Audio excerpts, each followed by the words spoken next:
tumekuwa tunapitia trouble mingi na gava, na vijana wengi wanamotisha ya kufanya vitu kama job, but ile tunajaribu gava unapata haikupei chance kama kijana, kwa kuwa tumepitia mambo moka. Mimi nimepitia chokosh, kuna wakati nilienda approved, but after kukaa kwanza nikakuwa wazi, niliingia kwa crime, nikakuwa nilienda na robbery na kidnapping, but nilikuja tu God tu akanihelp tu, because mimi nilikubali nikiwa kiela, nikasema nimekubali God na nikasema at least and change. Nilimiadi matoka nishaipigwa, nimepitia vitu mob na nikasema ni chini ya mwamba.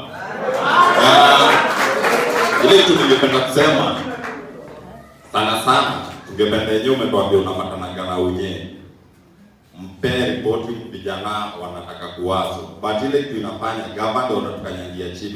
Ukijenga kibanda ukianza kajoka kibanda imebomolewa, kuna vijana wana manduthi, ukishikwa na nduthi unaitishwa za utatu, itabakia za utatu nduthi imeenda, uende ukaibe ndio upate hiyo do ukuje pesa. Wenyewe tunapitia tunabomoa.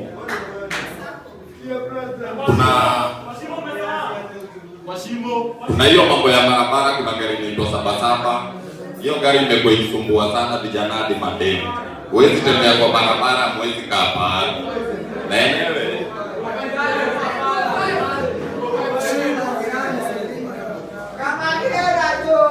vijana wanapata trouble. Na yenyewe mimi nimeelezea na sijaweza kueleza, mimi nikaelezea life yangu kwa sana, hata tia sisi zanitoka na sikia kabaya sana mayudo akiumia hiyo.